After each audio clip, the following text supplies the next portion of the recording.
So hello guys, welcome back to the new video of Tech Yorker. In this video, I will guide you with how you can update apps on your Android phone. And for this video, we will use Samsung Galaxy S21 FE. You can update the apps on your Android from the Play Store.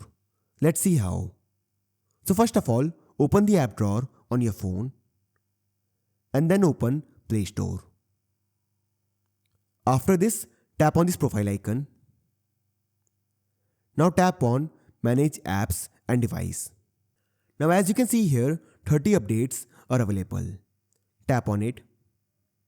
Now to update a particular app, tap on the update button next to it. For example, I want to update Amazon. So I will tap on update next to it. And this will update Amazon. To install all the updates at once, tap on update all. And this will install all the app updates. So this is how you can update apps on your Android phone. So I hope you find this video useful.